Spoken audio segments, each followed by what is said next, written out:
Hi welcome to Shiva studios. నేను మీ Shiva Chowdary. So అంటే రాజ్ కుమార్ అనే వ్యక్తి దారుణంగా 6 హత్యలు చేయడం జరిగింది జస్ట్ 2 గంటల వ్యవధిలో. సో ప్రెజెంట్ మనం అంటే రాజ్ కుమార్ వాళ్ళ భార్యని వాళ్ళిద్దరి పిల్లల్ని ఫస్ట్ 10:30 సమయంలో వాళ్ళిద్దరిని చంపేసి ఇక్కడ నుంచి షాబాద్ వెళ్ళి సో ఆయన ఎవరైతే ప్రేమించిండో అంటే పోక్సో కేసు ఎవరైతే పెట్టిరో వాళ్ళ ఇంటికి వెళ్ళి ఆ అమ్మాయిని అదేవిధంగా వాళ్ళ అమ్మమ్మని కూడా చంపడం జరిగింది వాళ్ళ ఇంటి దగ్గర. సో మొత్తం అంటే 2 గంటల వ్యవధిలో మొత్తం 6 హత్యలు చేయడం జరిగింది రాజ్ కుమార్. సో ఫస్ట్ అంటే రాజ్ కుమార్ వాళ్ళ వైఫ్ సరిత ఇక్కడ నివసిస్తూ ఉంటారు ఇదే ఇంట్లో. సో ఒకసారి మనం చూద్దాం. రాత్రి 10:30 గంటలకి ఫస్ట్ ఆయన ఇక్కడ వాళ్ళ భార్యని వాళ్ళిద్దరు పిల్లల్ని చంపడం జరిగింది. అంటే ఎంత కసాయిగాడు అంటే ఇక్కడ జనాలతో మనం మాట్లాడితే చెప్తా ఉన్నారు. సో ఫస్ట్ సరిత అసలు ఆయన లవ్ చేసేలా ఆయన మంత్రాలు చేయడం జరిగింది సరితకు. దాని తర్వాత ఆయన లోబర్చుకొని ఆమెను బ్లాక్మెయిల్ చేసి పెళ్లి చేసుకోవడం జరిగిందని చెప్పేసి ఇక్కడున్న జనాలందరూ చెప్తా ఉన్నారు. సో సరితతో పెళ్లి చేసుకున్న తర్వాత సో మళ్ళీ చాలామంది అమ్మాయిలతో ఎఫైర్లు పెట్టుకొని అది చేసి సరితను బాగా చాలా టార్చర్ చేస్తుండే అతను అని చెప్పేసి చెప్తా ఉన్నారు. సో ఇంకో విషయం ఏంటంటే ఈమెను కూడా సరితకు వేరే పెళ్ళి వేరే పెళ్ళి ఓకే అయిపోయి ఎంగేజ్మెంట్ అయిపోయి అంటే 9 తారీఖు అయితే పెళ్ళి అన్నప్పుడు సో వాళ్ళకి ఎవరైతే పెళ్లి చేసుకోబోతున్నారో వాళ్ళకు కూడా కాల్ చేసేసి అంటే ఎంగిలి ఇస్తరాకుని ఎట్లా తింటావురా నువ్వు, ఆ పిల్ల నా పిల్ల అది అని చెప్పేసి వాళ్ళకి చెప్పడం, ఆ పెళ్లి క్యాన్సిల్ అయిపోవడం. దాని తర్వాత ఈ అమ్మాయి దగ్గరకు వచ్చి అంటే బయట నిల్చొని ఒక సంధిలో నిల్చొని అంటే పెట్రోల్ పోసుకొని నేను చచ్చిపోతా అని చెప్పేసి చెప్పడం, ఇదంతా ఆమెను బ్లాక్మెయిల్ చేసి మొత్తానికి వీళ్ళు పారిపోయి పెళ్లి చేసుకోవడం జరిగింది 8 సంవత్సరాల కింద. అంటే సరితను పెళ్లి చేసుకోవడం జరిగింది. సో ఇంకో విషయం ఏంటంటే పెళ్లి చేసుకొని వచ్చిన తర్వాత సో అమ్మాయిలతో ఎఫైర్లు పెట్టుకోవడం, సరిత అడిగినప్పుడు సరితను బ్లాక్మెయిల్ చేయడం, ఇవన్నీ చేస్తూ ఉండడం ఇన్ని రోజుల నుంచి గమనించిరు. వాళ్ళ వదిన గారు మనతో మాట్లాడడం జరిగింది. అంటే చాలాసార్లు కూడా చంపేస్తా, నువ్వంటే నాకు ఇష్టం లేదు, ఏదో నేను వాడుకుందాం అనుకున్న 2 పిల్లలు కానీ ఇచ్చిన, సో అట్లా నువ్వు బతికిపోతున్నావు అని చెప్పేసి చాలాసార్లు అనడం జరిగింది రాజ్ కుమార్ అని చెప్పేసి అంటే సరిత వాళ్ళ వదిన చెప్తుంది. అంటే చాలా రోజుల తర్వాత నాకు షేర్ చేసుకోవడం జరిగింది మా మరదలు.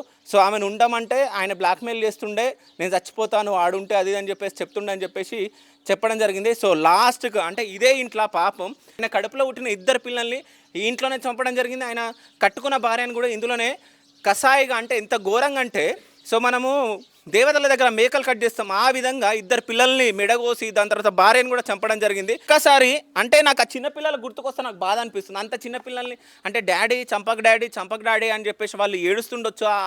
అసలు వీనికి ఎట్లా చేతులు వచ్చినాయి నాకు అర్థం కాలేదు. ఒక్కసారి చూడండి ఆ పిల్లల చిన్న పిల్లల చెప్పులు అక్కడ చూడండి. చిన్న పిల్లలు నాకు తెలిసి ఆ చెప్పులను చూస్తే వాళ్ళకి 3 years 4 years కూడా ఉన్నాయో లేవో పాపం. ఆ లోపల సైకిల్స్ కార్స్ అంటే వాళ్ళను ప్రేమగా చూసుకుంటున్నట్టు నటించి ఉంటాడు నాకు తెలిసి. ఎందుకంటే తాగినప్పుడు ఒక దగ్గర కూర్చొని మాట్లాడిండంట. అంటే దాన్ని నేను ఉత్తగా ఏదో వాడుకుందాం అనుకున్న, పెళ్లి చేసుకోవాల్సి వచ్చింది, 2 పిల్లలు పుట్టిరు, వాళ్ళందరినీ నేను చంపేస్తా అని చెప్పేసి మాట్లాడిండంట. అసలు అట్లాంటివన్నీ మాత్రం అసలు వదలొద్దు ఇదే ఇంట్లో. సో మీరు అక్కడ చూస్తే ఆ బెడ్ పైన ఇక్కడ మనకు కనిపిస్తుంది. అంటే పోలీసులు ఇదంతా పెట్టేయడం జరిగింది కాబట్టి మనం లోపలికి వెళ్ళలేం లోపలికి. సో ఇదే రూమ్లో ఆ బెడ్ పైనే 2 పిల్లల్ని చంపడం జరిగింది, దాని తర్వాత భార్యని చంపడం జరిగింది. సో ఇక్కడ చంపిన తర్వాత ఎంత ధైర్యంగా ఇక్కడి నుంచి మళ్ళీ షాబాద్ వెళ్ళేసి ఎవరైతే పోక్సో కేసు పెట్టిరో వాళ్ళ ఇంట్లో వాళ్ళను సంవత్సరం కిందనే వాళ్ళ ఆయనని చంపినా నిన్ను కూడా చంపేస్తా అని చెప్పేసి వార్నింగ్ ఇవ్వడం జరిగింది. దాని తర్వాత వాళ్ళ అమ్మని చంపడం జరిగింది. ఇప్పుడు నిన్న నైట్ ఎవరైతే పోక్సో కేసు పెట్టిరో సో వాళ్ళ అమ్మమ్మని చంపేసిన తర్వాత ఈ అమ్మాయిని సీసీటీవీ ఫుటేజ్లో మీరు చూస్తే మెడ పట్టుకొని ఇట్లా లాక్కొని వెళ్ళి సో వాళ్ళిద్దరిని ఇంట్లో చంపి ఈ అమ్మాయిని ఇంట్లో చంపకుండా సో అక్కడ నుంచి ఒక చెరువు దగ్గరికి తీసుకెళ్ళి అక్కడ చంపడం జరిగింది. చెరువు దగ్గరికి తీసుకెళ్ళడానికి కారణం ఏంది అంటే నువ్వు నాతో ఉండవా అని చెప్పేసి వాళ్ళిద్దరు మాట్లాడుకొని ఒకవేళ నేను వేరే వాళ్ళని చేసుకుంటా నేను నీతో ఉండను అని చెప్పి ఉండడంతో ఆమెను చంపి ఉంటాడా ఏందనేది సో వాడిని పట్టుకున్న తర్వాత తెలుస్తుంది. ఇంకో విషయం ఏంటంటే ఈ అన్ని 6 హత్యలు చేసిన తర్వాత రాజ్ కుమార్ వాళ్ళ అమ్మ నాన్నకు ఫోన్ చేసి సో ఇట్లా నేను 6 మందిని చంపేసిన, సో నేను కూడా చచ్చిపోతున్నా అని చెప్పేసి ఫోన్ చేసి చెప్పడం జరిగింది అని చెప్పేసి పోలీసు వాళ్ళు ఇన్వెస్టిగేషన్ చేసినాం. సో వాళ్ళ అమ్మ నాన్న ఇట్లా చెప్పడం జరిగిందని చెప్పేసి మనకు వీడియోలు అవన్నీ మనకు వినిపిస్తూ ఉన్నాయి. అంటే ఒక మనిషి ఎంత కసాయిగాడైతే వాడి కడుపులో పుట్టిన పిల్లల్ని చంపుతాడు. అంటే వాడుకుందామని అనుకున్నా నేను పెళ్లి చేసుకోవాల్సి వచ్చింది అని చెప్పేసి ఎంతమంది అమ్మాయిల జీవితాలతో ఆడుకుంటాడు. ఒక్కసారి ఆలోచించండి, ఇప్పుడున్న సమాజం ఏమైపోతుంది, ఎటు పోతుంది. అంటే ఇప్పుడు ఒక ఆయనకి ఇచ్చి పెళ్లి చేయాలన్నా కానీ భయమే.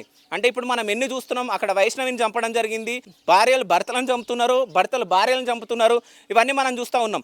అంటే భర్తలు భార్యలను చంపడం చాలా రోజుల తర్వాత ఇదే సంఘటన జరిగింది నాకు తెలిసి. అంటే వైష్ణవిని అక్కడ చంపడం జరిగింది, దాని తర్వాత ఇదొకటి.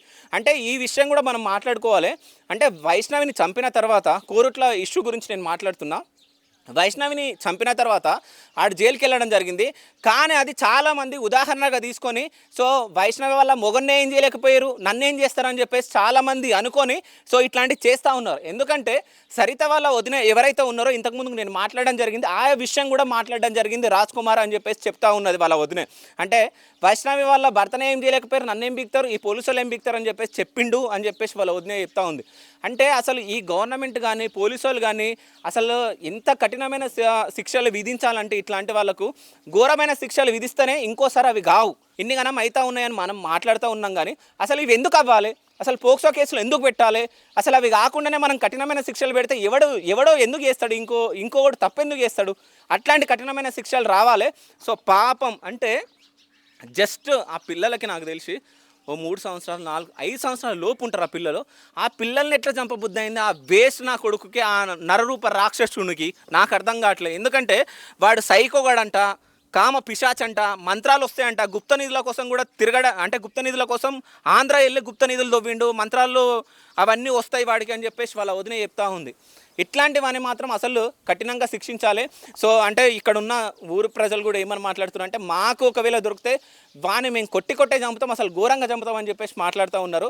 అంటే ఒకవేళ పోలీసులు కానీ గవర్నమెంట్ కానీ వాడిని కఠినంగా శిక్షించకుంటే మాత్రం సో ఈ 6 మందికి హత్యలకు కారణం గవర్నమెంట్ పోలీసులే అవుతారు. So thank you so much.